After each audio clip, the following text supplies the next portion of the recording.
तो देखो धरती से नीचे तो हम बात करते नहीं, धरती से ऊपर की बात कर लेंगे। राहु केतु मंगल शनि हमें नज़र आवे ना आवे, पर पंडित जी को नज़र आते हैं कि 11,000 रुपये का तुम फ़ौरन दान करके और पूजा करवा लो, वरना शनि सिर के ऊपर बैठा है। कि शनि है कहाँ, दिखा तो दो।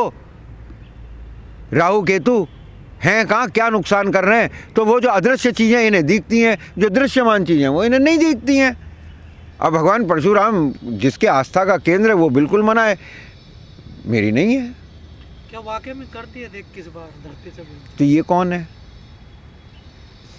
मुझे ऐसा लगता है किसी दिन क्षत्रियों में और किसी ब्राह्मणों में, दोनों में लठ बराबर होंगे, मजबूत लोग होंगे, एक दूसरे को वो जो है चित नहीं कर पाते होंगे। तो जब आदमी लठ से देख लेता है भाई आर पार नहीं लगेगी, इस पर भी एटम बम है, इस पर भी एटम बम है, तो फिर जवानी युद्ध होता है। उस जवानी युद्ध में ठाकुरों को नीचे करने के लिए पंडित जी ने कथा बना के मंदिर में सुना दी, और परशुराम जी ने 21 बार क्षत्रिय विहीन कर दी। तो फिर ये वाली कहाँ से आई?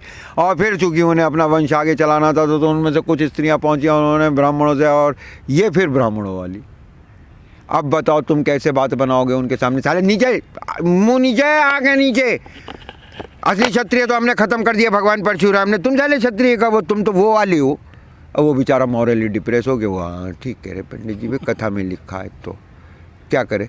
तो ये पॉइंट मारा था। पर क्षत्रिय और ब्राह्मण तो भाई भाई माने जाते हैं आपस में, ये लड़े क्यों फिर आपस में? उस वक्त नहीं माने जाते होंगे, कब से माने जाने लगे? कौन सा वक्त था वो? नहीं, कब से माने जाने लगे?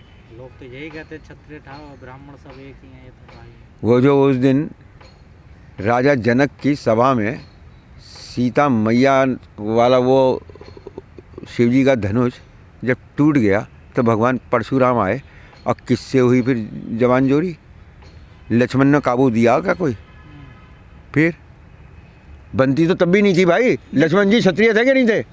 भगवान परशुराम तब भी ब्राह्मण थे, और उस सभा में वो युद्ध हुआ ना हुआ, खूब क्या सिर उतार दूंगा और छू के देख लिया और यक कर दूंगा। अगर 21 बार करी होती तो उसे ही निपटा लेते भगवान श्री राम। तो भगवान श्री राम फिर उन्होंने मर्यादा पुरुषोत्तम ने उठ के और हाथ जोड़ के बड़े हो सका कि आप हमें क्षमा करें और इसे क्षमा करें और ऐसे कर दें और वैसे कर दें, और फिर वो चले गए। लेकिन लोग लड़ाई तब भी थी। लोग कहते हैं कि देश में पूजा भी ठाकुर की होगी और राजा भी ठाकुर ही बनेगा, तो ब्राह्मण फिर सुपर कैसे है देश में? अरे भाई ठीक है, शिवाजी राजे को भी उन्होंने ठाकुर बना दिया, लगे बनाया तो पैर के अंगूठे से। ये जो मानसिक गुलामी है, इससे बाहर निकल के, इन कथाओं से बाहर निकल के आने की ज़रूरत है। महात्मा बुद्ध निकल ही आए थे, काम चल गया। डॉक्टर अंबेडकर निकल ही आए थे, काम चल गया। सूरजमल बड़ा ही नहीं था, काम चल गया। जाट थे वो। लेकिन ये जो लोग मानते हैं कि हमें समाज में मान्यता के लिए, और इनके सामने, इनकी कपोल कल्पनाओं के सामने, इनकी बातों के सामने, क्या हनुमान जी जो है सूरज को आम समझ के और छलांग मार दी, छलांग मुंह में और ले नहीं पाए, नहीं तो पृथ्वी तो चली जाती। ब्राह्मण ने बिल्कुल नेक टाइम पे बचाया। लो एक्सीडेंट, इतना बावला नहीं है ब्राह्मण के। फिर अंधेरा हो गया होगा, अंधेरा कहाँ, मुंह तक जा रहा था, इतनी देर में माता ने आवाज़ लगाई थी, क्या कर रहा है हनुमान? उन्होंने छोड़ दिया, पृथ्वी बच गई। बोले हाँ बच गई भाई, ठीक है। राइट टाइम पे अम्मा ने आवाज़ लगा दी, और माँ तो नज़र रखे ही है बालक पे। देखिए साहब, लेकिन हमारे देश के लोग जो हैं जाटों के काबू में नहीं आते हैं और एक गरीब ब्राह्मण के काबू में आ जाते हैं धर्म के मंत्र के सुनने के बाद में। वो कहते हैं कि पढ़ा जाट खुदा जैसा होता है, जबकि ये तो सब कहावतें होती हैं जो समाज एक है इस तरीके से चलती है। लेकिन जाटों के कब्जे में हमारे देश के लोग क्यों आएंगे? जाट खुद ही जो है आजकल इनके कब्जे में चले पड़े हैं। हालत ये है कि एक पीढ़ी पहले घर में कोई भी एक पूरा परिवार मिलके एक आरती पूरी नहीं कर सकता था, और अब हिंदू बनने के लिए, और वो भी सवर्ण हिंदू बनने के लिए, अग्रवाल साहब भी कह रहे हैं चौधरी साहब, और पंडित जी भी कह रहे हैं चौधरी साहब, चौधरी साहब इतराए फिर रहे हैं। अरे भाई, शूद्र मानते थे, शूद्र थे, शूद्र वाला व्यवहार हुआ, और आज भी हो रहा है। गन्ने के पैसे लेके देखिए जरा जाके। जाट शूद्र हैं और क्षत्रिय हैं वो। आयल बरूनी 1020 में हिंदुस्तान जब आया, मैं बता दूंगा क्या हुआ है। उसने कहा कृष्ण का जन्म मथुरा के नज़दीक शूद्र जाटों में हुआ, जो कि पशुपालक होते थे, और उसकी माँ मथुरा के राजा कंस की बहन थी। जाटों में, यादवों में? अरे यार, उस टाइम पे 1020 में, आज से ये 1002 साल पहले वो महानुभाव जो आए थे, उस वक्त उन्होंने दैनिक जागरण नहीं पढ़ा था। उस वक्त उन्होंने पंडित जी के पर्चे नहीं पढ़े थे। जो उस इलाके में प्रचलित थी चीज़ वही कही थी।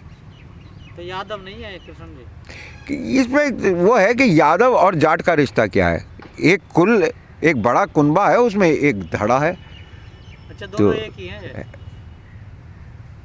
अलग कैसे समझ लोगे? थोड़ा बहुत रंग रूप का, भौगोलिक स्थिति से और थोड़ा आदतों में फ़र्क पड़ जाता है। बाकी तो तुम देखो दोनों के दोनों,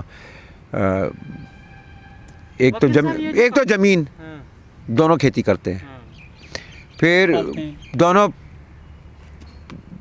वो ज़्यादा पालते हैं, उन पे ज़मीन कम और प्रोडक्शन कम, तो वो पशु से पूरा करते हैं। इन पे ज़मीन ज़्यादा और फर्टाइल लैंड, पंजाब की लैंड बहुत फर्टाइल थी, तो ये पशु कम पाल रहे थे। पर ये युद्ध भी खूब करते हैं, दे दनादन, दे लट्ठम लट्ठा, ये आपस में बैठ के परिवार में ही बातचीत से मामला नहीं निपटाते। कुरुक्षेत्र सामने है भाई साहब, हाँ। दे लट्ठम लट्ठा हुए। और तीसरी एक और चीज़ है इनके बीच में कॉमन, भैंस। भैंस मतलब? भैंस पालते हैं। भैंस, तुम अभी एक यहाँ भैंस आ जाए और यार तुम मिक्स कम्युनिटीज़ बैठा दो, पता ना चले कौन क्या है, और उसमें किसी से बनिए से कहिए जरा भैंस पकड़ लिए, भैंस को बांध दिया, हे मैं न यार पैर कुचल देगी, सीरी ला रही है कि पंडित जी तुमको लेग ओवर कर देगी यार। और अहीर से कहिए हे कैसे न मानती है, खींच कर खूंटे से बांधने का ये काम जाट करता। तो देश तो नहीं है कब्जे में, लेकिन भैंस तो है। लेकिन अच्छा, जमाना गाय यादव का है। शूद्र हैं तो फिर जाट भी शूद्र हैं? अब जब भगवान श्री कृष्ण शूद्र हो गए, हमें कोई एतराज़ नहीं है। हम तो ये कह रहे हैं हमें शूद्र मानो और शूद्र वाला आरक्षण दो। हमारे साथ क्यों ना इंसाफ़ी कर रहे हो?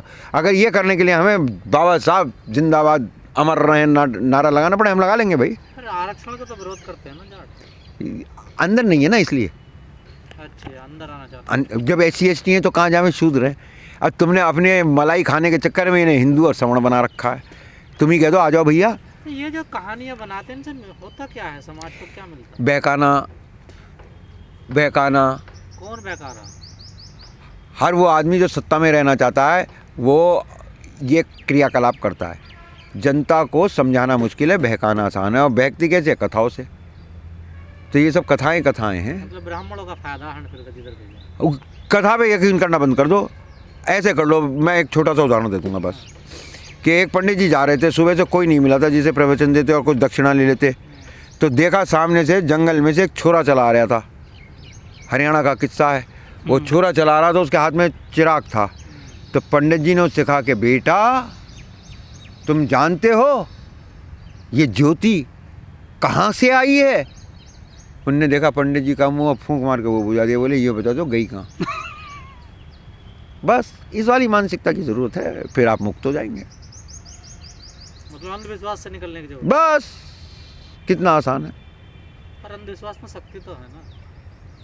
देखो, जब हम एक बंद कमरे में हैं और बिल्कुल घनघोर अंधेरा, घटाटोप, उसके अंदर दिख ही नहीं रहा कुछ, और 1000 साल पुराना अंधेरा है, रोशनी नहीं है 1000 साल से वहाँ, और वहाँ पे आपने तिल्ली जला दी, रोशनी हो गई।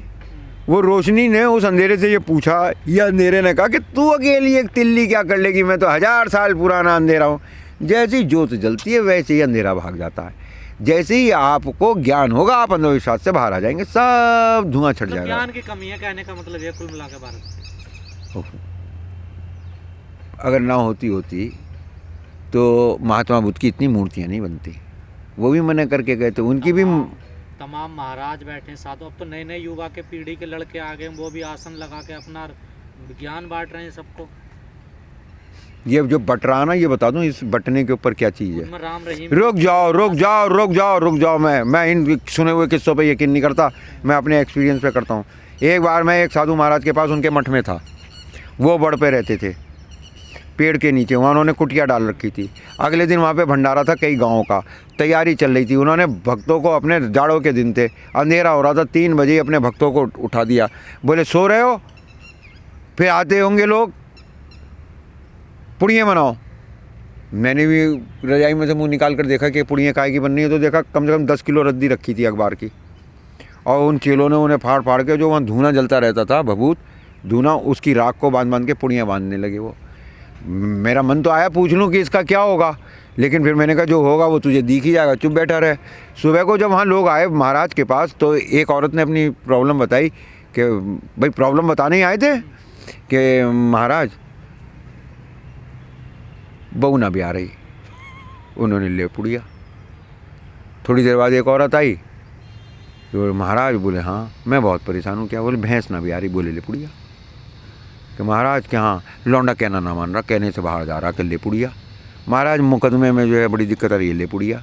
महाराज कसम कहना नहीं मान रहे, ले पुड़िया। महाराज बीमारी हारी चल रही है, ले पुड़िया। हर चीज़ का इलाज एक पुड़िया थी। ऐसे ये वाला ज्ञान है, पुड़िया है, ज्ञान नहीं है। ज्ञान इज समथिंग डिफरेंट, कुछ अलग है। तो हम जिस ब्राह्मणत्व को मानते हैं, जिस हिंदुत्व को मानते हैं, जिस धर्म को सनातन को मानते हैं, उसके जो प्रतीक हैं वो स्वामी रामकृष्ण परमहंस हैं, आसाराम बापू नहीं हैं, अरविंद महर्षि हैं, गुरमीत राम रहीम नहीं है। जो परशुराम जी को मानने वाले लोग हैं ब्राह्मण, वो चूँकि मुझे धर्म में इतनी ज़्यादा जानकारी नहीं है, लेकिन मैं उन्हें कई युगों में बटा हुआ देखता हूँ। वहाँ भी उपस्थित हो जाते हैं, वहाँ भी उपस्थित हो जाते हैं। फिर उनके साथ ऐसी शक्तियों का जिक्र होता है। फिर ये होता है कि 21 बार क्षत्रिय विहीन कर दी थी धरती। धरती।